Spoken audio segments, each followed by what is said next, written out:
Alrighty, so I saw the first two episodes of the X-Men 97, the X-Men 97 that has been touted as the woke X-Men for obvious reasons, especially what the Bo DiMaio, the showrunner, who has now been fired by Disney, by the way, for whatever reason, I don't know. They say he's difficult to work with. Some other people say that it was because of his OnlyFans. Maybe there were some things that Disney didn't know about that were on his OnlyFans because he since deleted it, and so nobody really knows whether there were some nasty shit there. But in any case, you guys, he's been fired. And yeah, he was the one that was touting this show as very, very much woke. So I really wanted to see what was woke about the show and find out for my own self. So I decided to check it out. But I'm not one of those people who's going to say that I've seen the show so that you don't have to see it, because I think that everybody should be entitled to their own opinion and not just stick to my own personal opinion, because that's the way that the world rolls. There might be some things that I might have missed that you might have seen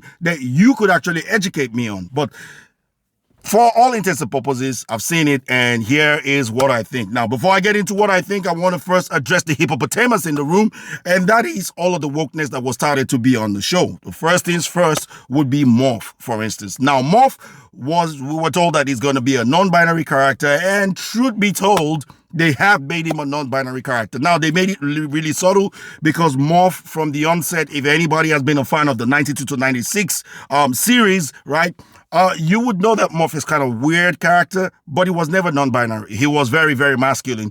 But they feminized him quite a fair bit, and you could tell that he was a little bit fruity. That's as mildly as I can put it. You can tell.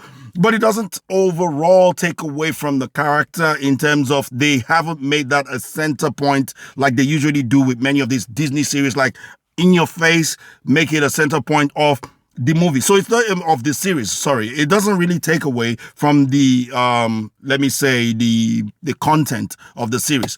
In any case, the next hippopotamus in the room that I'm addressing would be Rogues Behind. Now, for all the people out there that were saying Rogues Behind, Rogues, but Rogues aesthetic wasn't taken away, y'all are wrong, because her ass is gone. Now, I don't know the reason behind why they would do this. Maybe they're thinking, hey, Beyonce's got an ass and Taylor Swift doesn't got an ass. Why should Storm not have an ass? And, Rogue should have one. So they've taken away Rogue's ass, but they didn't put that ass on Storm's ass. That's the general gist of that particular situation. So I don't know why they think that, because I, for one, know that out here in Australia, where I live, a lot of Aussie women, they got behinds, a lot of them. Matter of fact, I remember a couple of years ago when Victoria's Secret had a fashion show here, and they wouldn't use the fashion models that are from Australia. Why? Because they said they had big hips, too much big hips. So they did not use them. And it made the news back then, right? So for you to try to stereotype a white woman and say, nope, they don't have a behind, I don't know about that. Now, the other hippopotamus in the room, or the elephant in the room, as you want to call it, will be that Rogue is an allegory for the LGBTQ. I didn't see it. I didn't see it as far as the show is concerned. I did not see it at all. Now, the other thing would be Morph having an interesting body relationship with Wolverine. Well, that was there towards the ending of the second episode, more or less, is where it was just shown in passing somewhat, but you would see it when you see it. Like, for those who've seen it, you would see it when you see it. So those are all the elephants in the room that I can think of, as it were, right now. Now, when it comes to the particular show itself, what do I think? I'm going to tell you guys off the jump. Besides the fact that the graphic was just slightly different, they made the white characters in the graphic more white than they were, because they were a little bit darker. If you look at the 96, 95, 94 graphics for the old X-Men as compared to the newer ones, Rogue is a bit fairer.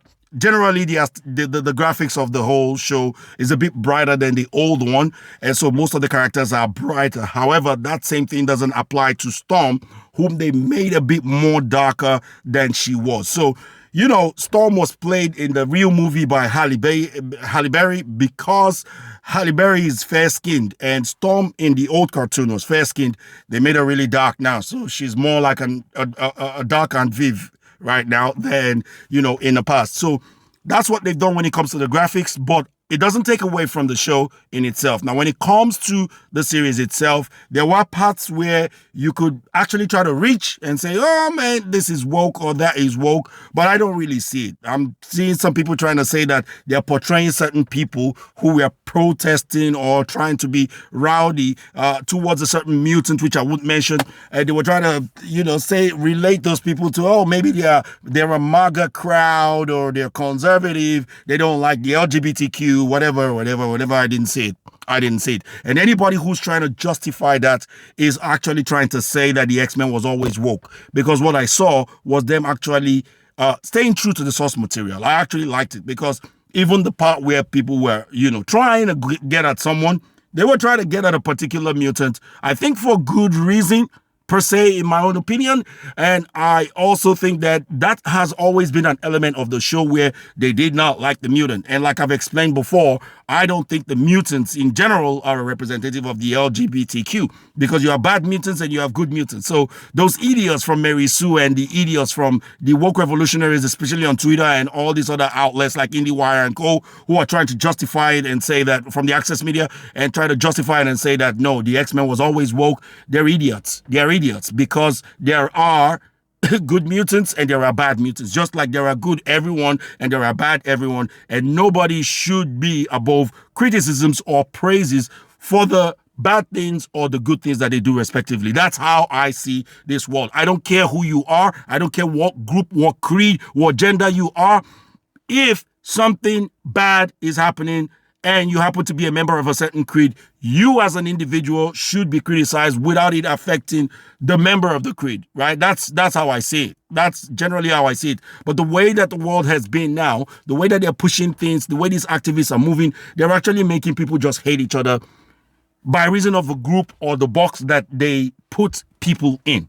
So if you're a member of a Semite group or anything that is criticized against you, oh, that's anti-Semite, even if those criticisms have some legitimacy to it. But in any case, I'm diving to another whatever. Getting back to the show, right? Generally, I liked it. I thought it was good. I thought it was really, really good. I thought it was well made. I liked the storyline. I liked the continuation. I liked the fact that Beau DeMayo, who was somebody who complained about The Witcher and said that, he backed Henry Cavill regarding how they treated the character, right? They treated the character poorly in The Witcher.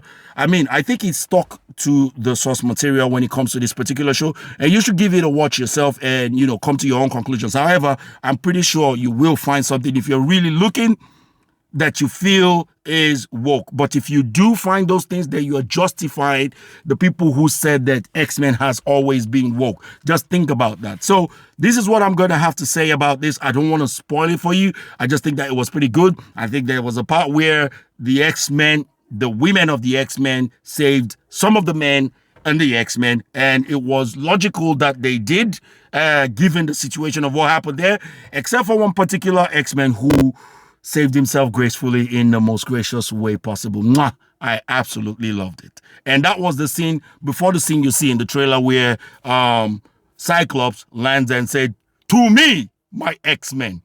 It was absolutely brilliant. I loved it. I don't think that every other thing they try to sell to you was really in these first 2 episodes. Now, going forward, I don't know what they're going to do with the rest of the episodes. Maybe we will start seeing some more wokeness. Maybe they're just trying to wheel us in.